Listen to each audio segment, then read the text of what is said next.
Olá pessoal, sejam todos bem-vindos. Nessa aula nós vamos trabalhar um pouquinho aqui sobre a teoria de Dow. Essa foto daqui ela representa o Charles Dow, que foi quem criou essa teoria.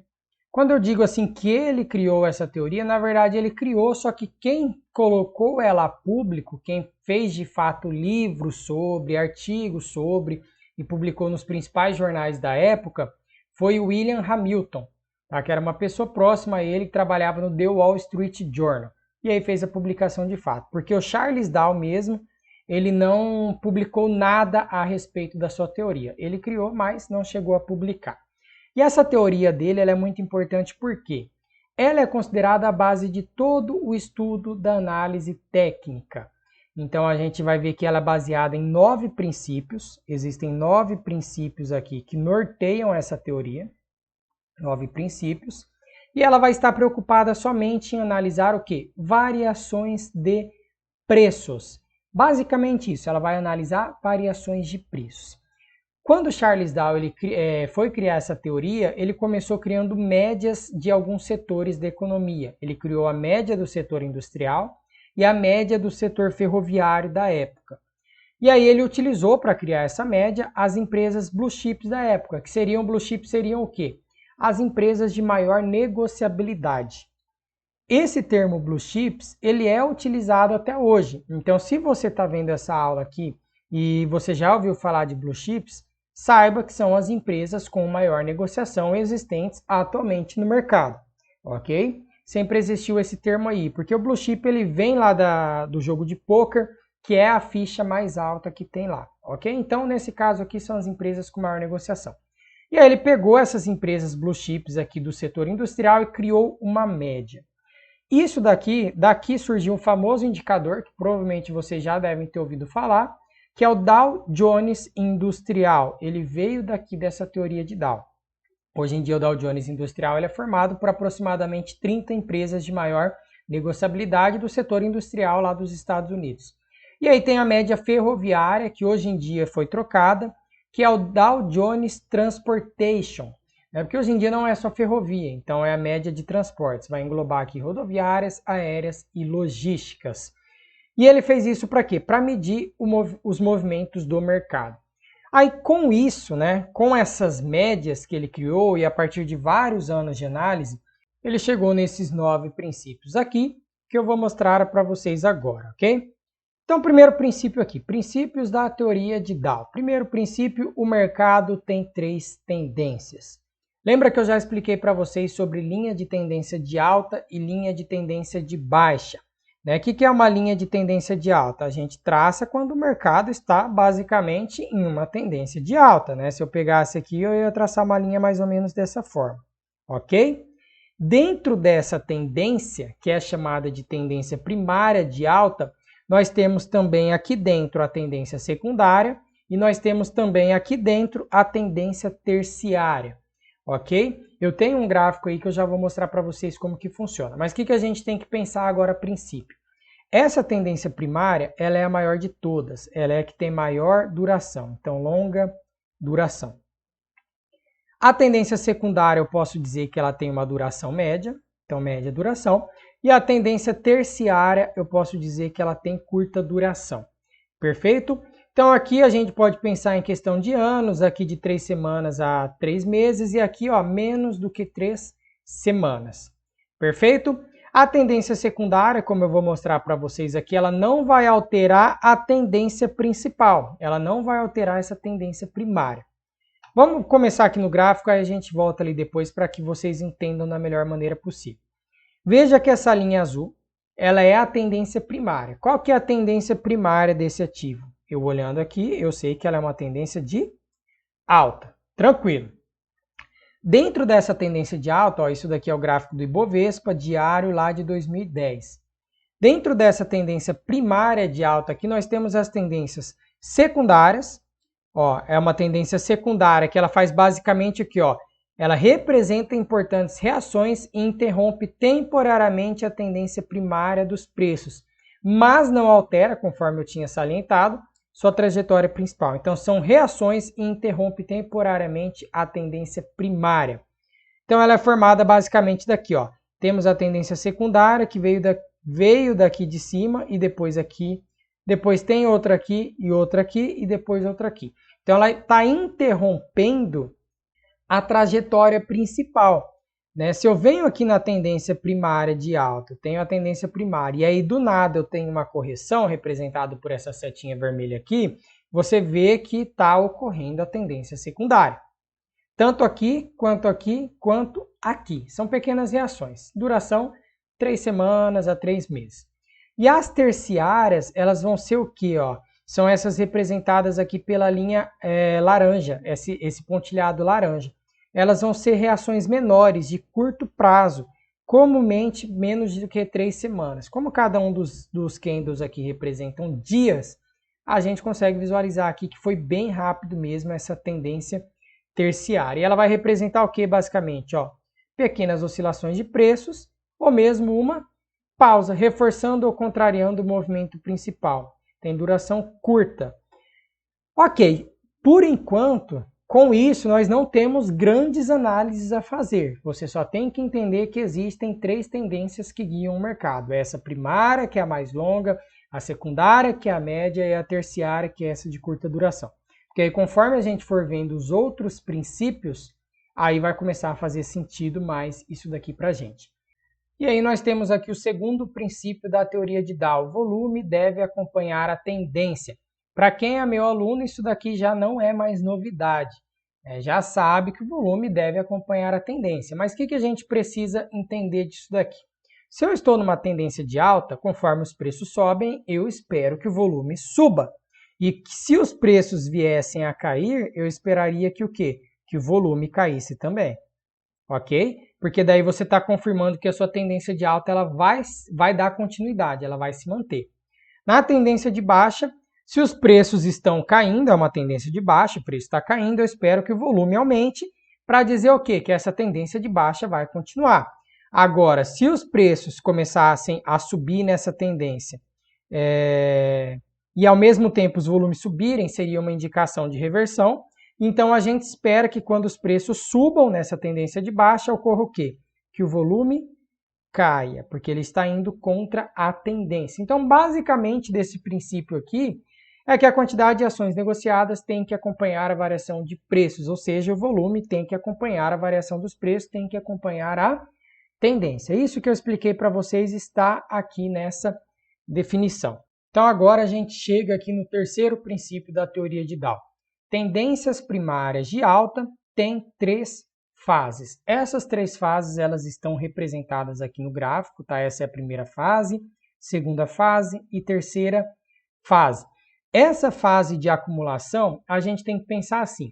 Eu tenho lá uma empresa que ela está há muito tempo parada. Eu tenho um exemplo muito recente até que aconteceu com uma empresa chamada JHSF3. Essa empresa aqui, ela ficou durante muito tempo numa trajetória de baixa, ela caiu bastante, e depois ela passou por um período ali de acumulação, que ela ficou muito tempo parado. Ela só andava em retângulo, não subia, não descia, ficava sempre ali naquele mesmo preço, porque tinham vários noticiários ruins, outros bons, mas que estavam norteando essa empresa aí, então ela não conseguia sair do lugar. E aí começou a acontecer uma coisa interessante. Essa primeira fase, insiders começam a comprar. Que são insiders? Quem são esses insiders? São investidores com informação privilegiada, ok? Ah, William, mas isso é crime, não pode acontecer isso na bolsa. Se a pessoa tem uma informação privilegiada, ela não pode investir na empresa. Ok, concordo. Se eu tenho uma informação privilegiada, eu não posso utilizar dessa informação para oferir lucro. Só que eu estou falando de uma teoria que foi criada em 1902. O mercado ele não era regulado da maneira que é hoje em dia. E mesmo assim, hoje em dia, pode ter certeza, isso daí acontece. Isso daí acontece. É besta da gente achar que não existe ninguém com informação privilegiada utilizando isso para oferir lucro na bolsa. A CVM ela tenta coibir essas práticas, ela tenta atacar as pessoas que fazem isso, aplicar multas e tal. Mas é um trabalho muito difícil para você fiscalizar. Então, isso daqui está certo. Insiders começam a comprar. Beleza, os caras têm informação privilegiada, começaram. E aí, o que tem nessa fase aqui? Ó? O noticiário não está começando a emitir sinais positivos, ou seja, ainda não tem nada de bom falando sobre essa empresa.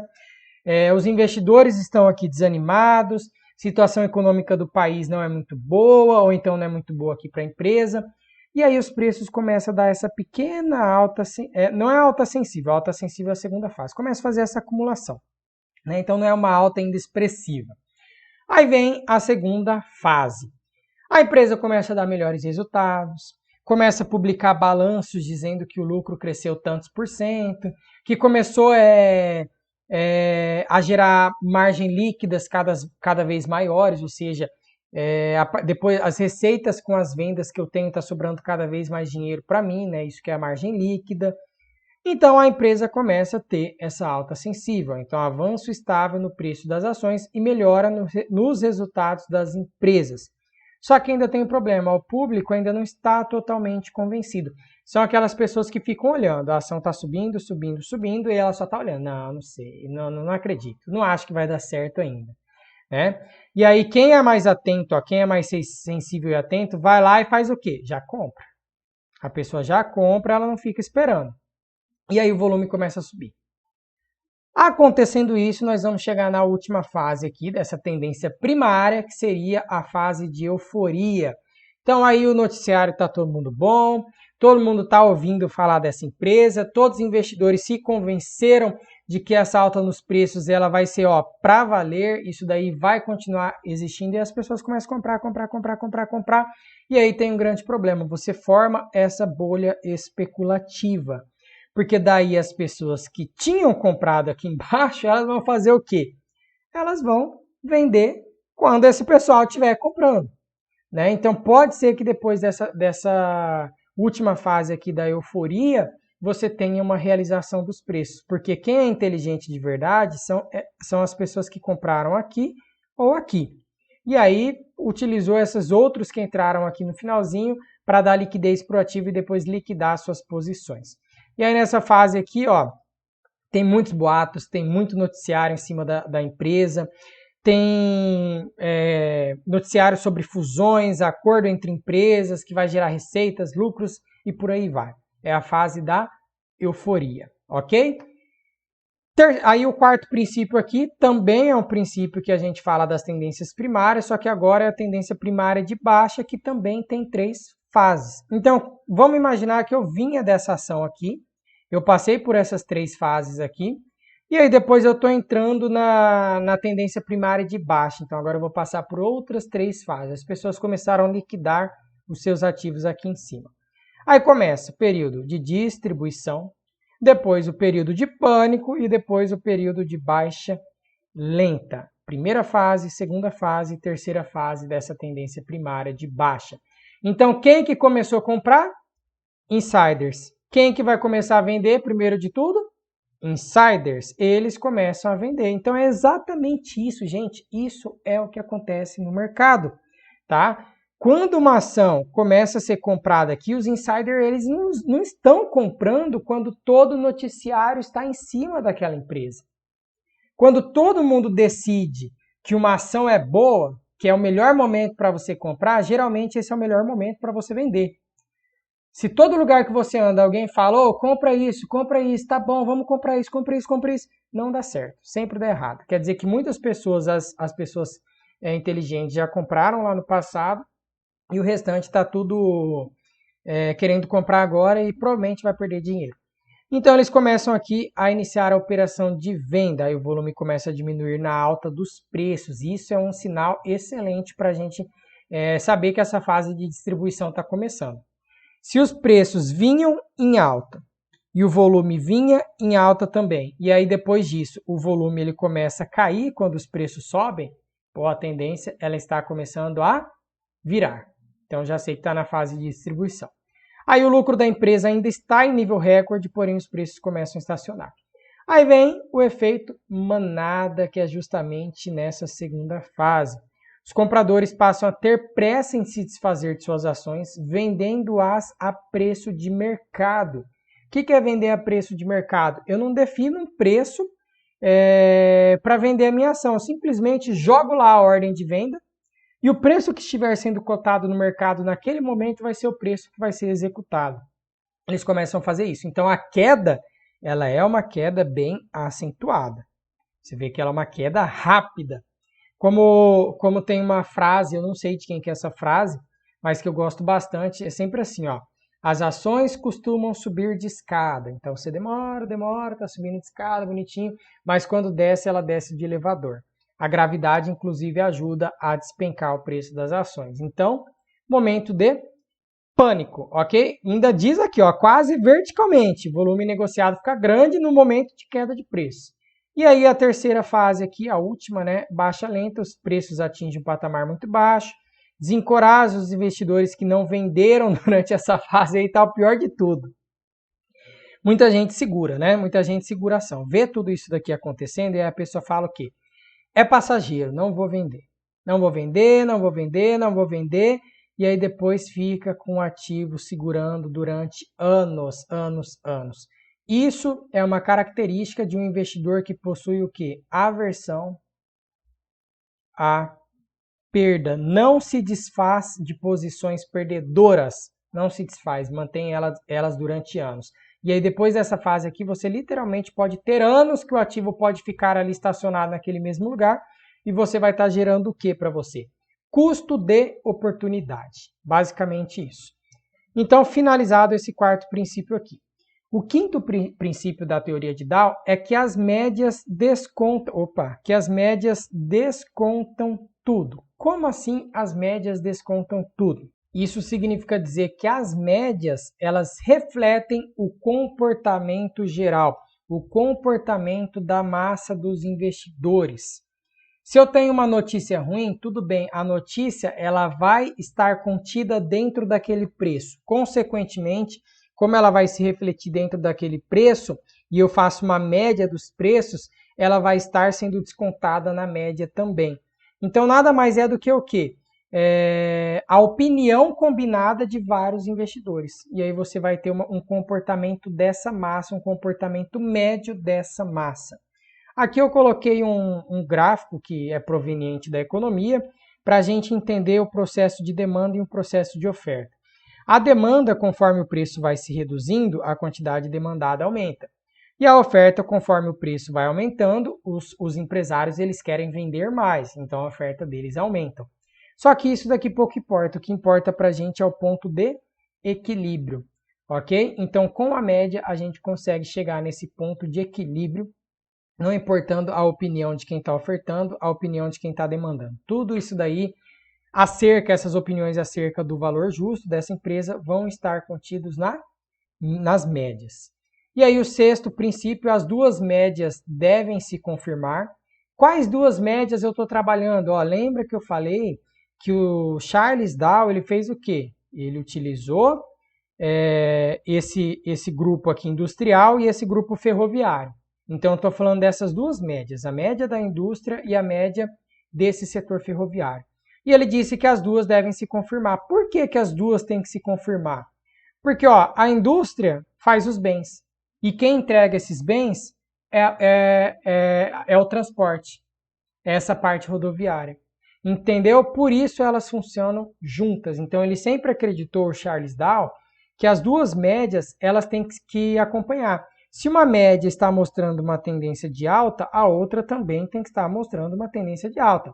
Se começar a ocorrer divergência aqui nas tendências, enquanto uma sobe e a outra estaciona, tem alguma coisa errada, pode ser que ocorra uma reversão dessa tendência principal, ok?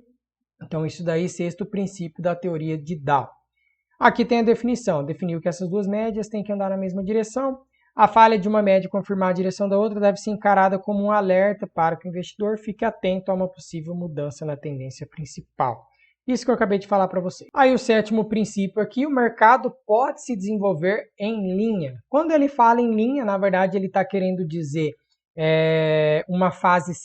lembra que dentro de uma fase dentro de uma tendência primária de alta, nós tínhamos 3 fases. A segunda fase, ela pode existir e fazer com que o gráfico ele caminhe aqui em lateral, em retângulos, ok? Sem problema nenhum. Isso não significa que esse movimento lateral aqui vai mudar a tendência principal. Isso daqui ocorre com relativa frequência, tranquilo, sem problema nenhum. Tá? Então ele só disse que o mercado pode se desenvolver em linha, pode ocorrer esse desenvolvimento aqui lateral no mercado. Aí o oitavo princípio que nós temos aqui, as médias devem ser calculadas com preços de fechamento. Isso, para quem é meu aluno também já viu que a gente utiliza a média dessa maneira, porque o que importa para a gente é o preço que foi fechado naquele dia.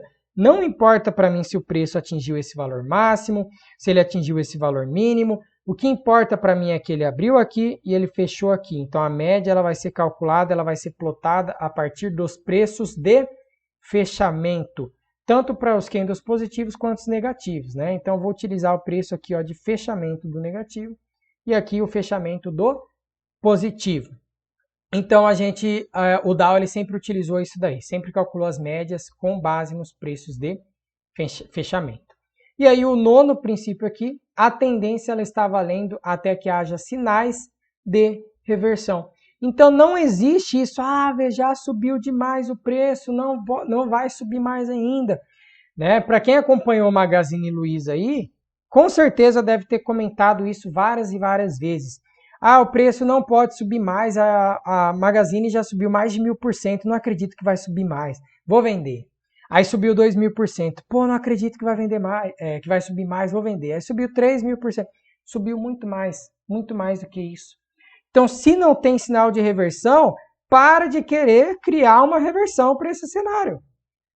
A ação aqui, a empresa, a análise, né? A teoria, ela diz que, se não tem sinal de que a tendência de alta vai acabar, se não tem reversão, por que você vai apostar suas fichas numa reversão de tendência? Perfeito? Então, aqui a definição. Esse princípio acaba sendo um alerta para que o investidor não aposte suas fichas na reversão de uma tendência antes que ela tenha sido desconfirmada pela ação do mercado. Não vou pegar e vender enquanto uma tendência de alta está em curso. Tá? Não vou fazer isso jamais. E aí uma frase aqui do Hamilton, né, quem escreveu essas teorias aí. Os preços de fechamento devem ocorrer acima de um topo anterior ou abaixo de um fundo anterior para que uma mudança de tendência seja de fato significativa. O que isso significa? Então eu tenho aqui uma tendência de baixa, né? Vamos explicar isso daqui com uma tendência de baixa, tá caindo, caindo, caindo.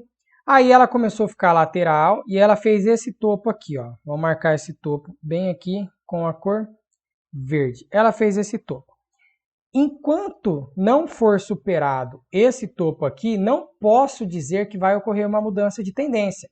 Se por acaso, depois da oscilação dos preços, ocorrer mais ou menos isso daqui, ó, o preço pegar e subir e fizer um novo topo maior do que esse anterior, aí tudo bem, eu começo a pensar que essa mudança de tendência ela vai ser de fato significativa. E aí, para a gente finalizar aqui, algumas críticas à teoria de Dow. Essas críticas aqui, ó, elas foram retiradas aqui do livro Análise Técnica dos Mercados Financeiros.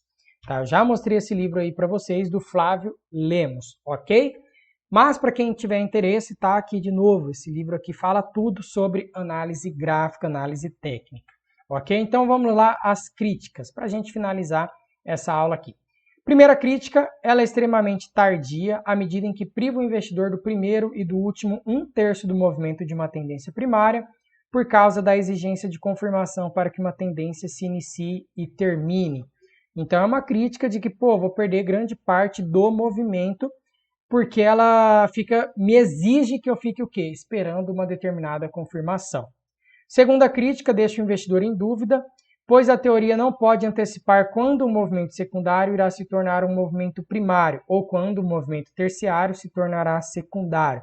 De fato, é muito difícil da gente conseguir entender isso dentro da teoria.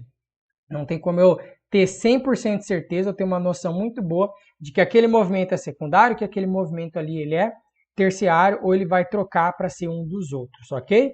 E aí, por fim, não ajuda o investidor a tirar proveito das tendências secundárias, por conta dessa exigência aqui de confirmação para esperar que uma tendência se inicie. E aí, por fim, não ajuda o investidor a tirar proveito das tendências secundárias. De fato, né? Tem muita gente que vai investir e que consegue lucrar aqui com essas tendências secundárias. Olha o tanto que eu tive aqui de alta. né?